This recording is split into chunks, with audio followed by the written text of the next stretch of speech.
So you decide to share a story, and after it's over, your friend turns to you and says, that's nothing. I got one even better. This one time, and there they go. You've just been one-upped. What do you do in that situation, and how should you handle it? That's what we're going to be talking about on today's episode. Welcome to the Jefferson Fisher podcast, where I'm on a mission to make your next conversation the one that changes everything. If you enjoy learning tools to improve your communication, I'm going to ask you to please follow this podcast, and if you would, leave a review. If you have any topic suggestions, just throw them in the comments. I also want to let you know that my new book, The Next Conversation, is officially out for pre-order, and there in the show notes you will find the links. Now, in case you aren't familiar with the term, you're certainly familiar with what it feels like. One-upping is where you say something and somebody else has to make what they say sound bigger, better, and more impressive. To where if you were to tell me, hey, I just ran a 5K, I go, oh, that's awesome. Last year when I was running this marathon, I had, or if you say, hey, I just got a promotion, I go, oh, that's wonderful. I remember when I got my promotion, they gave me this really great corner suite. It's always having to make yourself feel like you are the superior person, the bigger, the better. Everything to where it shifts focus away from the original speaker to funnel it back towards ourselves. And that's what happens. It happens to us. It happens to other people. It's a very natural thing to do. So I don't want you to feel like it's only one person does this. We all do it without thinking of it. It can be little, it can be big, but one-upping eventually is just corrosive to relationships because it doesn't open a dialogue for us to be proud of one another. And what it does is it dismisses other people. It puts them on an overcast to always overshadow what they're doing. So we're really going to be careful about it, talk about how to stop it when it's happening to you, what to do, and more importantly, to make sure we don't do it ourselves. Number one, the first time that somebody one-ups you, you're going to let them one-up you, because the truth is they weren't really listening to your story to begin with. They were only thinking of what they wanted to share to one-up you while you were talking. You're going to just let them do it because it's also informing you some really important information, and it's this.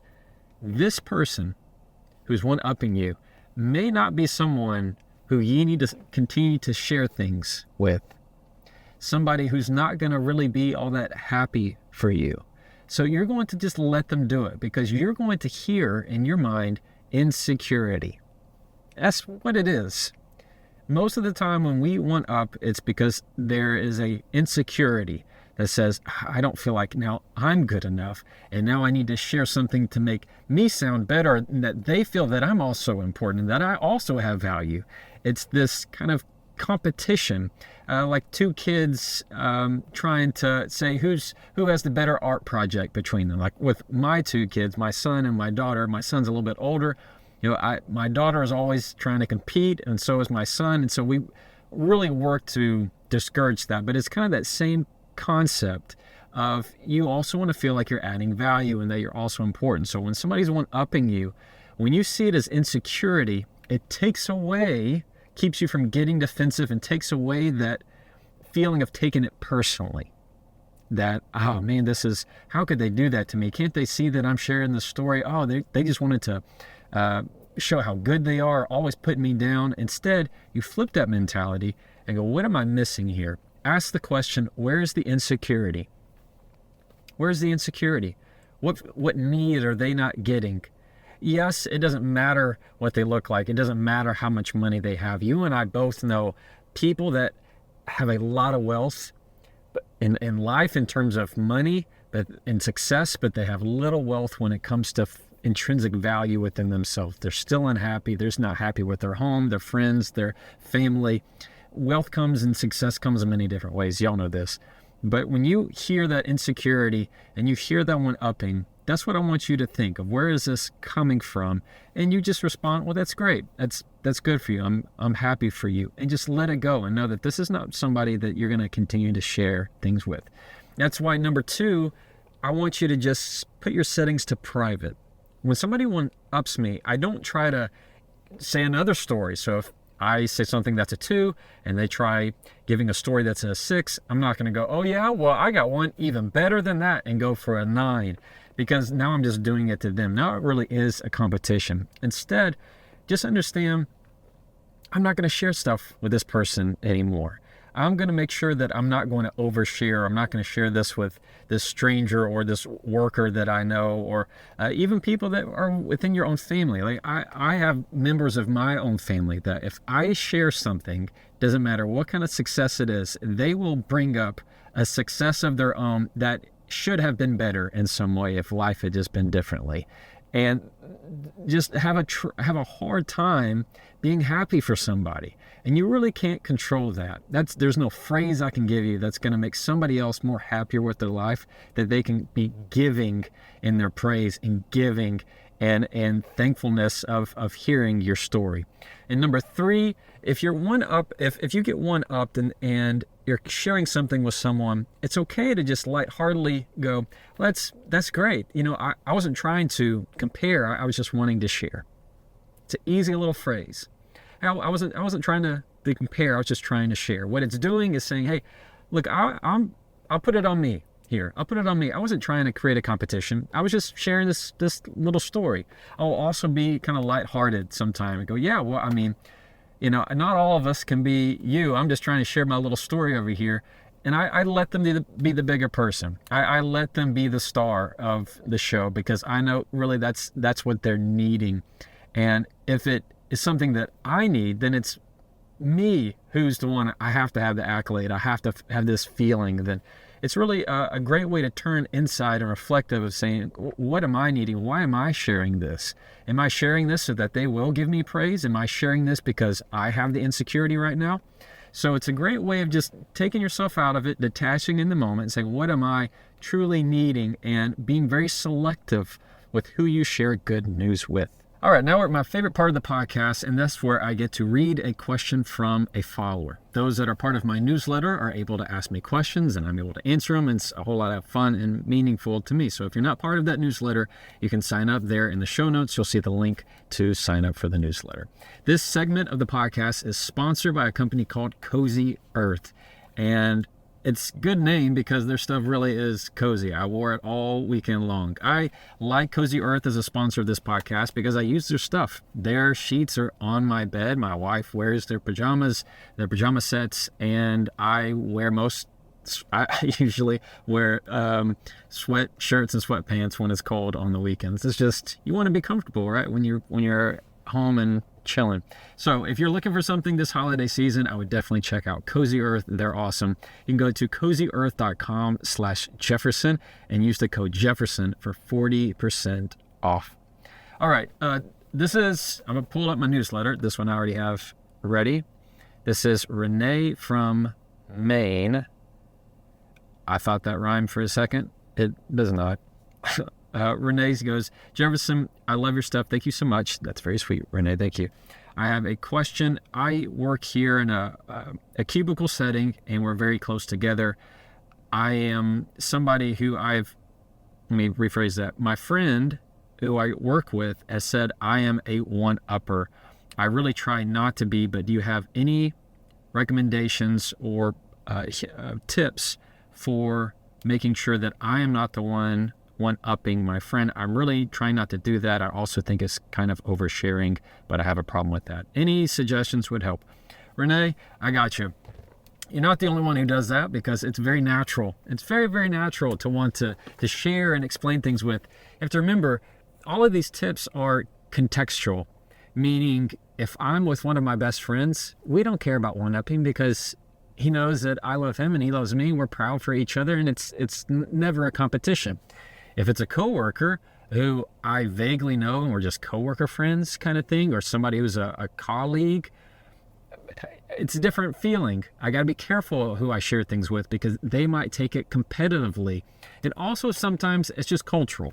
Like I'll admit, in the legal world, it's very, very common for, let's say I gave a trial story.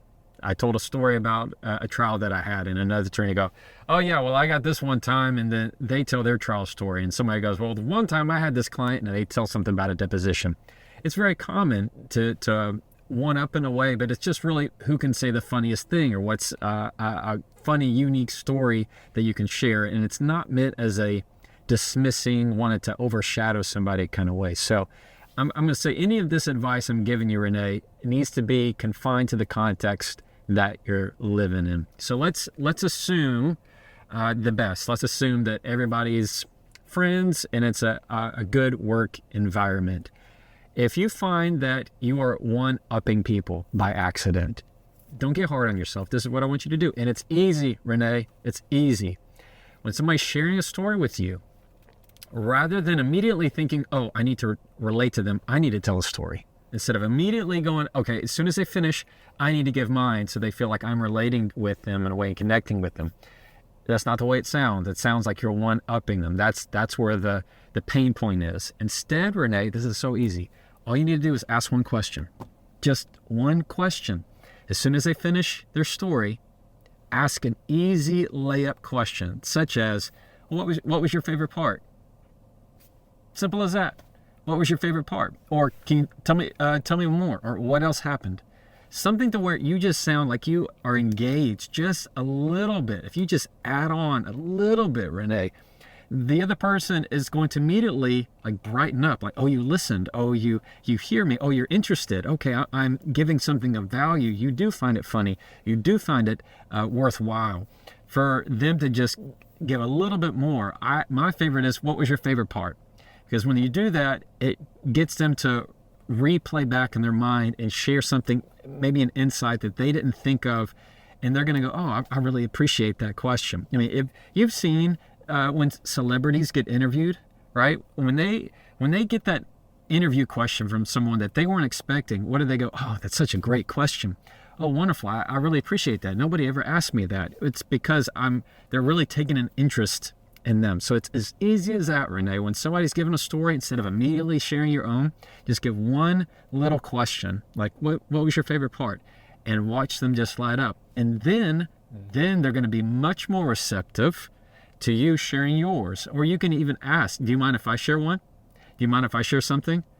I had a similar story. And they're going, yeah. And then once you get their buy-in and they've given you the green flag to start, I hope it's a green flag. I don't know what they start in races. Once they say 3, 2, 1, go, then you'll be able to share your story, and then they'll be interested and it doesn't feel like a clash. So you're not doing anything wrong, Renee. It's very common. It happens all the time. It just depends who you're talking to, what the situation is, what the environment's like, but you'll make it all go away. Is all you have to do is just ask one little question after it, and that's going to make you connect with them on a level that feels much more comfortable for them to listen to your side of the fence and hear your story. And I think it's going to be much better for you. And that way you don't feel like you're trying to compete and over-explain or overshare. It's going to be something that'll work out much better for you. Okay, thank you for listening to the Jefferson Fisher podcast. If you enjoyed today's episode, I'm going to ask you to follow this podcast. And if you would, please leave a review or give a star or a thumbs up or a like or whatever it is on the platform you're listening to, because it really, really makes a difference for me. If you have any topic suggestions that you have, don't ever hesitate to just put them in the comments, and I'm the one that looks at them, and I always go, oh, that's a great topic, or that's a good one, and I keep those. So if you have something, don't be afraid to put it in there. Today we learned all about what do you do when somebody's trying to one-up you. Biggest takeaway is that we're not going to take it personally. We're going to see the insecurity in the other person. And we might say something like, hey, I wasn't trying to compare. I just wanted to share what we had. You're going to find that's going to smooth most things. And to keep yourself from one-upping somebody, even unintentionally, all you need to do is ask one little question at the end, and they're going to feel like you're engaging, and it's going to break away for a much better conversation between the two of you. As always, you can try that and follow me.